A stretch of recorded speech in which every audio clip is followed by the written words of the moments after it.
नमस्कार दोस्तों, सबसे पहले आप लोगों से एक रिक्वेस्ट है कि प्लीज़ आप लोग इस वीडियो को भी एंड तक जरूर देखना, ठीक है। और उसके बाद इस वीडियो को लाइक भले ही मत करना, लेकिन शेयर जरूर कर देना। तो दोस्तों, कल से और अभी तक करीब 27 से 28 लाख के समथिंग ट्वीट हो गए हैं और आपका जो मुद्दा है वो ऑल वर्ल्ड में ट्रेंड हो रहा है। और इस ज़बरदस्त तरीके से मतलब मोदी रोजगार दो, नई भर्तियों की इतनी ज़बरदस्त तरीके से मांग हो रही है कि पूछो मत। तो सबसे पहले आप लोग खान सर का ये वीडियो देख लें, ठीक है। एंड उसके बाद इस वीडियो को शेयर जरूर कर देना, ठीक है। तो सबसे पहले आप खान सर का ये वीडियो देखो। तो हम बताते रहे हैं, पढ़ाई से रिलेटेड ए टू जेड चीज बताते रहे, लेकिन आज जो अन्याय होते जा रहा है अब ये बर्दाश्त के बाहर हो गया है। बर्दाश्त के बाहर इसलिए हो गया है कि अब पूरा शिक्षित समाज अब खड़ा हो गया।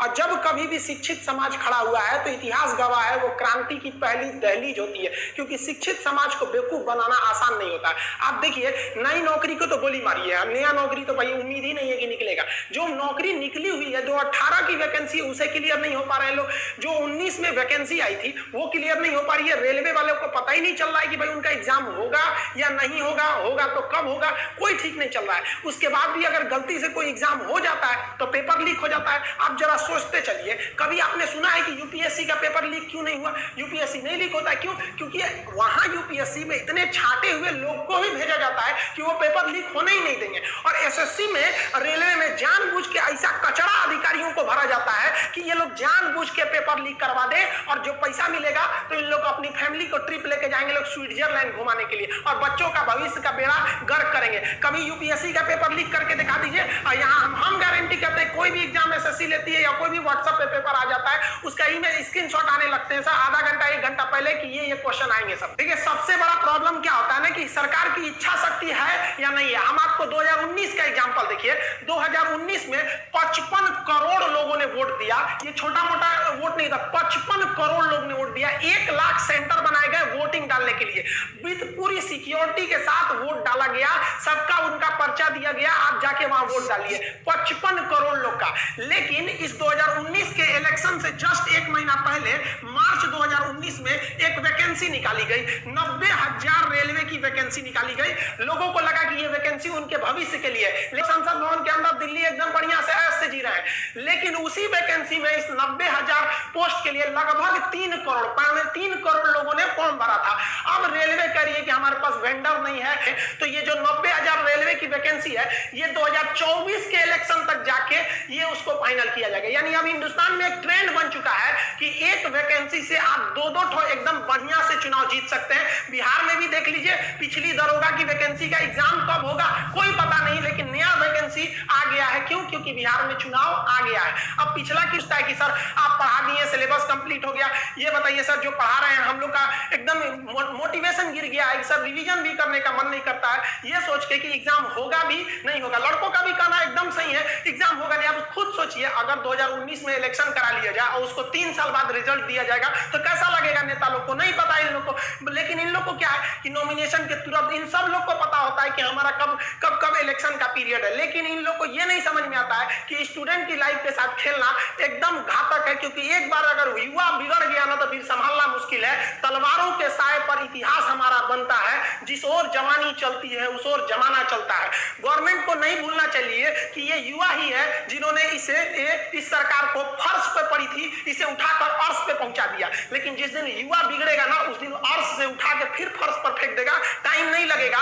जिसको आप धीरे धीरे देख रहे हैं, युवाओं के बीच में इतना क्यों खोल रहा है, मन क्यों खोल रहा है? क्योंकि युवा अपने आप को ठगा महसूस कर रहा है और हमेशा पढ़े लिखे स्टूडेंट्स का ही आवाज दबाया जाता है। रीजन क्या है कि शिक्षा एक ऐसी चीज होती है ना जो आपके अंदर सवाल पूछने की क्षमता पैदा कर देती है। वो जानते हैं कि सोचो पढ़ लिख लेगा ना तो सवाल पूछने लगेगा। अगर नौकरी हो गई तो मेरे चुनाव की रैली में कौन जाएगा? एक पढ़ा लिखा इंसान, एक नौकरी करने वाला इंसान कभी नहीं जाता है रैली उली में। क्यों? क्योंकि वो यूट्यूब पे देख लेगा क्या भाषण है, ट्विटर पे देख लेगा। इसीलिए गवर्नमेंट चाहती है भाई साहब अनपढ़ रहो लोग, हमारी अलग अलग पार्टियां, 75 पार्टी हिंदुस्तान में, ससुरा 4000 से ज्यादा पार्टियां, उनका झंडा लेके ढोते रहो। लेकिन हम लोग को देखिए, ये जो विवाद है ये कोई राजनीति से विवाद नहीं है।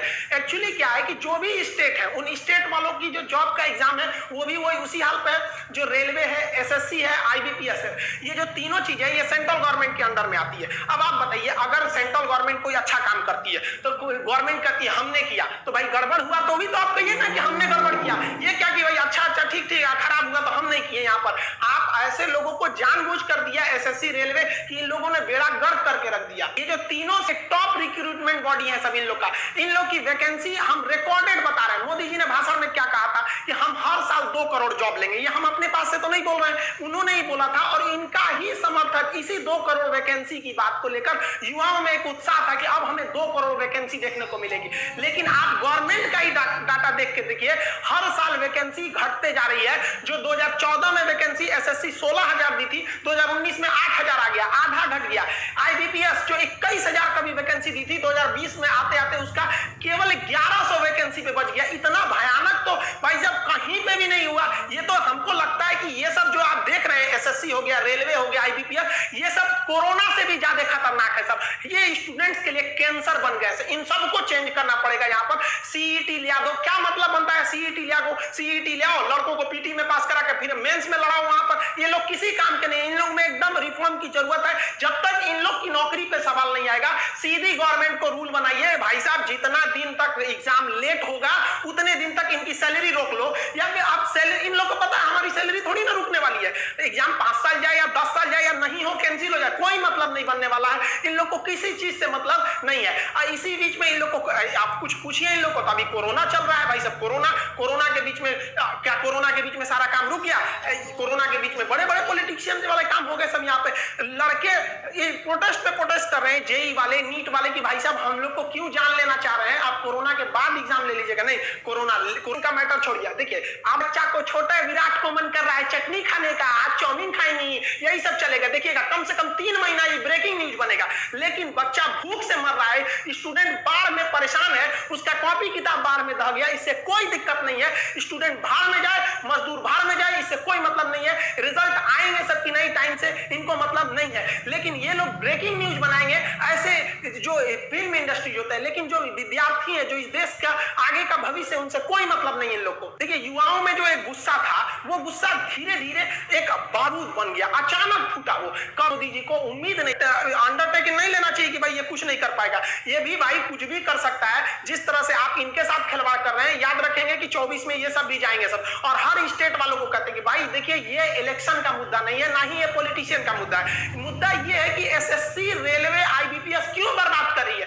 हम लोग गवर्नमेंट को केवल इसीलिए टारगेट कर रहे हैं क्योंकि ये संस्थाएं गवर्नमेंट के अंडर में काम करती है। वरना हम लोग को राजनीति से क्या मतलब है? टीचर अपने राजनीति से दूर रहता है, कोई इसमें भाग नहीं लेता है। लेकिन आज बताइए कौन सा टीचर बगावत करने के लिए नहीं उतरा है? अब टीचर उतरेगा तो स्टूडेंट उतर जाएगा। हम लोग के लिए सबसे बड़ा चीज होता है स्टूडेंट। पहले हमारे लिए स्टूडेंट है, उसके बाद कुछ चीजें होते हैं, और स्टूडेंट के लिए खड़ा होना पड़ेगा। हम स्टूडेंट, हमारे पास मैसेज पे मैसेज आ रहा है कि सर आप भी कुछ करिए। एक्चुअली क्या था कि हम अनाथ आश्रम को लेकर थोड़ा सा बिजी थे, हम घर पे नहीं थे। आप लोग भी देखेंगे स्टूडियो हम घर पे नहीं बना रहे हैं, बाहर से बना रहे हैं। थोड़ा अनाथ आश्रम में कुछ प्रॉब्लम आए, वहां आए लड़कों को देखे। हम टीचर्स को भी बहुत बहुत धन्यवाद देते हैं। हर जगह के राज्यों को कहते हैं आप आगे बढ़िए, मराठी आप सोइए मत। कहां गए आप लोगों? छत्रपति शिवाजी महाराज का वो जुनून आप दिखाइए इसमें।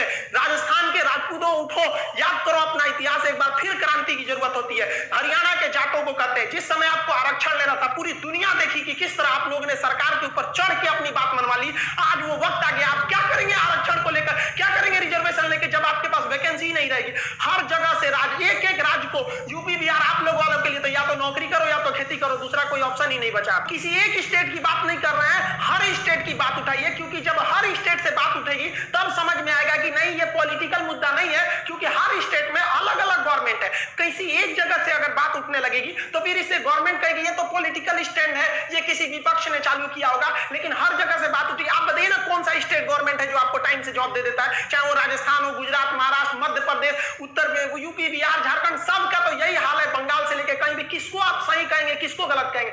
जब तक आप एक नहीं होंगे तब तक ये आपको बर्बाद करते रहेंगे सब। अगर आप गलती से बोल दिए ना हमें जॉब चाहिए, हम क्या चाहते हैं, हमको कुछ चाहिए, हमको बस लड़कों को जॉब दे दीजिए। भाई साहब उनका कितना बड़ा सपना होता है, 30-40 हजार की नौकरी चाहिए। उन्हें नहीं चाहिए आपकी तरह हेलीकॉप्टर, प्लेन और संसद भवन का वो बिल्डिंग नहीं चाहिए। वो बेचारा खुश हो जाएगा, केवल 30 से 40 हजार की नौकरी में खुश हो जाएगा, बस उसको दे दीजिए। तो दोस्तों अगर आप लोग रोजगार लेना चाहते हैं तो प्लीज़ आप लोग इस मुद्दे को ठंडे मत होने देना, ठीक है? क्योंकि बिकाऊ मीडिया जब तक ज़बरदस्त तरीके से ट्रेंड नहीं उठेगा, ज़बरदस्त तरीके से तहलका नहीं उठेगा, तब तक बिकाऊ मीडिया आपका मुद्दा कवर भी नहीं करेगी। लेकिन अब जो बड़े बड़े टीचर आपके पक्ष में आए हैं, आपका सपोर्ट कर रहे हैं, तो फिर आपको भी पीछे नहीं हटना चाहिए। ठीक है, आपको भी आगे आना चाहिए और ज़बरदस्त तरीके से मोदी सरकार को, योगी सरकार को और सभी राज्य सरकार को एहसास दिलाना चाहिए कि हमने कितने युवाओं को रोज़गार दिया। ये जब चुनाव में टाइम आ जाता है, तब ये ज़बरदस्त लंबे चौड़े आंकड़े पेश करते हैं कि हमने 2 करोड़ युवाओं को रोजगार दे दिया, ये कर दिया, वो कर दिया, लेकिन ज़मीनी हकीकत वो आप लोगों को पता है। तो प्लीज़ आप लोग इस वीडियो को शेयर जरूर करो, ठीक है, और जो भी आपकी राय हो आप लोग कमेंट बॉक्स में बताओ और सब्सक्राइब भी कर लेना।